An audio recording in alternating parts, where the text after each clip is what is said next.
Jujutsu Kaisen के chapter 270 आ चुके हैं और इस चैप्टर में हमें देखने को मिला गेटो पूरा कंफर्म नहीं है कि ये गेटो है कि नहीं है, पर जिस हिसाब से देखने को मिल रहा है हमें वो गेटो ही लग रहा है। और इसके साथ ये चैप्टर है उतना ज्यादा खतरनाक नहीं है, पर ये चैप्टर बेटर है। ऐसा नहीं है कि बहुत बकवास है, पर बेटर की लिस्ट में तुम डाल सकते हो। तो इसी के साथ वीडियो को स्टार्ट करते हैं। अगर तुम इस चैनल पर नए हो तो चैनल को सब्सक्राइब कर दो यार। तो चैप्टर के स्टार्टिंग में देखने मिला सोको अब मेगुमी जो ग्रेवयार्ड पे है मेगुमी के सिस्टर के, और दोनों बात कर रहे हैं एक दूसरे से, जिसमें सोको बोलती है कि उस मॉडर्न गेटो को बॉडी छोड़ देना चाहिए था उसका। पता नहीं किस बंदे का बॉडी की बात कर रही है, क्योंकि देखो सोको सिर्फ दो बंदे को मॉडर्न या इडियट बोलती है, जिसमें से गेतो और गोजो ही है, जो इसके दो बेस्ट फ्रेंड थे। और है भी पता नहीं ये क्या करने वाला चैप्टर के एंड तक। तो भाई अभी मैं क्या बोलूं, था बोलूं या है बोलूं, मुझे समझ नहीं आ रहा। और इस टाइम पे इसने मॉडर्न बोला है, अब बोला कि बॉडी छोड़ देना चाहिए था। और इस चैप्टर में हमें गेतो भी देखने को मिला है। तो भाई गेतो अगर देखने को मिला है, अगर गेतो जिंदा है तो भाई बॉडी की बात कर रहा है गोजो का ग्रेवयार्ड अभी तक हमें देखने को नहीं मिला है। पता नहीं क्यों इतना सस्पेंस बना रहे हैं गोजो के लिए। खासकर माने गोजो काफी ज्यादा पॉपुलर कैरेक्टर है, पर इतना नहीं यार, तुम उस मांगा के लास्ट चैप्टर के तक ले जाओ, उससे पहले भी कुछ दिखा दो, तभी तो कुछ होलसम मूवमेंट हमें देखने को मिलेगा। उसके बाद ये दोनों बातें कर ही रहे होते हैं कि उसी टाइम मेगुमी को कॉल आता है टाकाकांजी का, और वो बोल रहे हैं टाकाकांजी कचरे को देख के मेगुमी को कॉल पर बोल रहा है कुछ रिमेनिंग पार्ट सुकुना के रह गए जब सुकुना तेरी बॉडी से निकला था। मतलब मेगुमी की बॉडी से जब सुकुना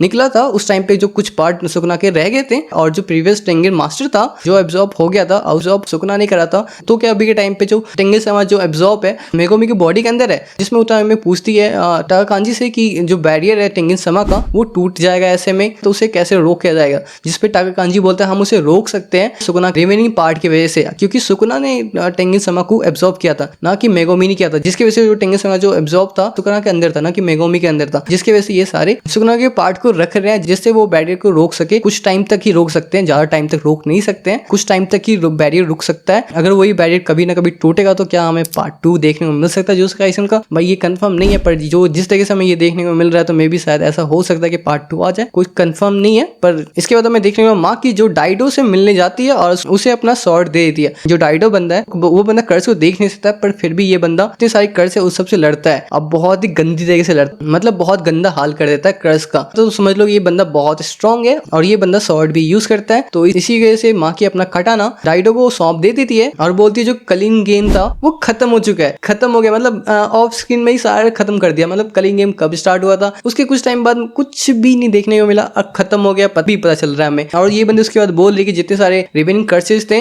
जो पुराने टाइम से आए थे उन सबको हाना यूजी ठिकाने लगा रहे हैं, जहां से वो आए थे वहां पे छोड़। उसके बाद माँ की बोल अभी के लिए तुझे जो करना है वो कर जब तक तू यहाँ पर है। और ये कह के माँ की जा ही रहती है। उसी टाइम डाइटो माकी को बोलता है हे माँ की अगर वो टाइम आ गया जब मैं यहाँ से निकलने वाला हूँ तो तू उस टाइम पे आ जाना अपने एक्सेस के साथ, और उस टाइम पे मैं तुझे आधा काट दूंगा। मतलब यार देखो एनिमे में तो यही देखने को मिलता है। लास्ट टाइम होता है कि हाँ एक दूसरे से मिल रहे हैं तब दो बंदे ऐसे ही बात करते हैं, लड़ने वाले टाइप वाली बात, लेकिन ये प्यार वाला मूवमेंट है और इन तीनों ने एक साथ ही फाइट करा था, तो ये बंदा ऐसी बातें बोल रहा है। उसके बाद हमें देखने को मिल रहा है एक मांगाकार चार्ल्स जो मांगा लिख रहा है और बोल रहा है कि भाई लोगों को मेरे से इंस्पायर्ड होना चाहिए और मेरे से वर्क करना चाहिए, जिसपे एडिटर उसके साथ ही है। तो इस बात पे मजाक उड़ाता है। और उसके बाद चार्ल्स बोलता है कि मैं ऐसा मांगाकार हूँ जिसका जो आर्ट है वो बहुत ही ज्यादा खराब है, जिसपे एडिटर बोलता है भाई देख अपने पास टाइम नहीं है, जल्दी से अपना मांगा कंप्लीट कर, हमें पब्लिश भी करना है। जिसके बाद चार्ल्स बोलता है मेरे जैसे प्रो बंदे के लिए कोई वेट नहीं कर सकता। और ये एक्चुअली मेरे ख्याल से ऐसा लग रहा है कि ये अपने आप को रिप्रेजेंट कर रहा है इस मांगा कार के थ्रू। उसके बाद सीन शिफ्ट होता है टाकावा पर, जिसके साथ एक और बंदा भी है, उसका नाम हमें देखने को नहीं मिला है, पर ये दोनों बंदे बात कर रहे हैं। और इन दोनों की जो बातें हो रही है काफी ज्यादा सेक्सुअल बातें हो रही है इन दोनों की, मतलब एक कॉमेडी वाली बात हो रही है पर सेक्सुअल वाली हो रही है। उसके बाद हमें देखने में टाकावा और वो बंदा मूव कर रहे हैं। और भाई तुम देखो यार ये बंदा तुम्हें गेटो नहीं लग रहा है क्या? भाई पूरा प्रॉपर इसका हेयर स्टाइल गेटो से मैच कर रहा है, पर गेटो है तो भाई इसके साथ क्यों है? भाई तुम इसके बाल देखो, इसके कान भी तुम देखने को मिल रहे होंगे, भाई डिक्टो गेटो से मैच कर रहा है। पर ज्यादा चांसेस है कि गेटो नहीं है, क्योंकि देखो अगर गेटो होता तो मैं शायद चेहरा दिखा देते, पर मेरे ख्याल से ऐसा भी हो सकता है कि टाकाबा इसे वीक पहना दिया है। क्योंकि तुम्हें याद है जब टाकाबा और गेटो एक दूसरे से लड़ रहे थे तो एक कॉमेडी सेशन हुआ था जिसमें काफी ज्यादा इन दोनों के पीछे कॉमेडी फाइट हुआ था जो काफी ज्यादा सही था, और मैं भी शायद गेटो उसे पसंद आया होगा, जिसकी वजह से उसने गेटो जैसे बाल बना दिया अपने दोस्त का और उसे लेके जा रहा है। अब पता नहीं क्या है, गेटो है या नहीं है, वो तो भाई कुछ कंफर्म नहीं है, वो तो हमें नेक्स्ट चैप्टर में पता चलेगा। और उसके बाद हमें देखने वाला अमामे और एक मोटा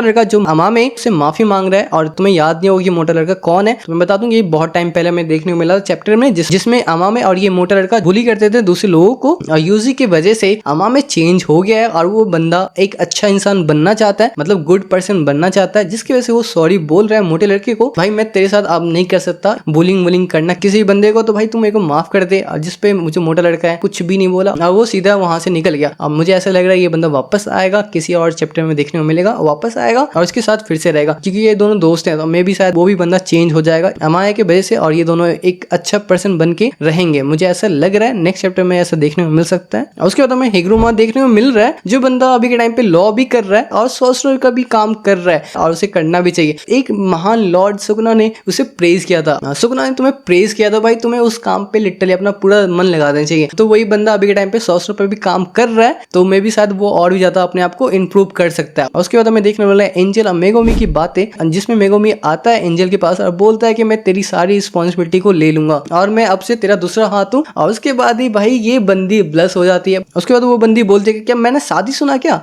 जिसमें मेगोमी बोलता है नहीं नहीं मैंने ये नहीं बोला। और उसके बाद बोलता है मुझे कोई सा मिशन पे जाना है तो मुझे जाना पड़ेगा यहाँ से, मैं तेरे से बाद में बात करूंगा। और उसके बाद सीन शिफ्ट होता है एक लड़की पे जो आ रही है रूम के अंदर और वो अपने बंदे के पास जाती है और वो बोलती है कि तुझे क्या खाना है। और उस बंदे का जो फेस देखने को मिल रहा है ना भाई, एक अलग ही टाइप का, मतलब एक जॉम्बीज टाइप का नहीं होता, एक जिसका आंख काफी ज्यादा बड़ा है और उस टाइप का हमें देखने को मिल रहा है, पर तुम्हें आगे जाके कुछ और ही पता चलेगा। उसके बाद हमें देखने को मेगोमी, यूजी और नोवारा तीनों उस बंदे के घर पे आते हैं और देखते हैं तो जो बंदा है ना, वो बंदा है ना बिल्कुल वो ऐसा दिख ही नहीं रहा है। उस बंदे का बॉडी है प्रॉपर वो ह्यूमन है, उसका कोई सा भी आंख बड़ा नहीं है। तो प्रॉब्लम अभी के टाइम पे उसकी बंदी में कोई कर्स इफेक्ट कर दिया इस बंदी को, इसके वजह से ऐसा हो रखा है। और जिस पे यूजी बोलते तू तो भाई तू कोई बॉडी बिल्डर रेसलर टाइप का है क्या, जिस पे वो बंदा बोलता है हाँ मैं रेसलर था अपने पुराने टाइम पर। और ये बंदा बिल्कुल वैसा नहीं है जैसा वो बंदी बता रही थी, बिल्कुल वैसा नहीं दिख रहा है। उसके बाद मेरे को बोलता है कोई ऐसा कर्स यूजर है जो सिर्फ ऐसे मजे के लिए और उन सबको अनॉय करने के लिए वो अपना कर्स टेक्निक यूज कर रहा है और मुझे कोई सेंसेस नहीं आ रहा है कि वो यूजर कोई मारने के इंटेंट से ये कर्स टेक्निक यूज कर रहा है, सिर्फ वो मजे के लिए कर रहा है और जिससे वो सब इरिटेट हो, बस इसी के वजह से शायद वो यूजर यूज कर रहा है। और ये बंदा मे बी शायद कलिंग गेम से हो सकता है और वो बंदा अवेकन फॉर्म वाला हो सकता है। और ऐसे केस और भी ज्यादा बढ़ते जा रहे हैं। एक पार्टिकुलर ब्रिज है जिसके आसपास बढ़ते जा रहे हैं, मे बी शायद वहां पे कोई एक कर्स यूजर है। और उसके बाद चैप्टर के एंड में हमें देखने को मिल रहा है नोवारा, मेगोमी और यूजी का जो मिशन है वो है पता करना कि जो ब्रिज है उस पे कौन सा बंदा है जो ऐसी हरकतें कर रहा है, उसे पकड़ना। और यही हमें फाइनल चैप्टर में देखने को मिलेगा। पर अभी तक भाई हमें गोजो का ग्रेवयार्ड देखने को नहीं मिला, मतलब लास्ट चैप्टर के लिए छोड़ रखा है गोजो का ग्रेवयार्ड को। चलो भाई जो भी है ये चैप्टर में बस इतना ही था। तुम्हें ये चैप्टर में सबसे ज्यादा क्या पसंद आया कमेंट करके बता सकते हो। अगर यार तुम्हें ये वीडियो थोड़ा सा पसंद आया तो चैनल को सब्सक्राइब कर दो यार, प्लीज यार रिक्वेस्ट कर रहा हूँ। तो फिर मिलते हैं नेक्स्ट वीडियो के साथ, तब तक के लिए सायोनारा।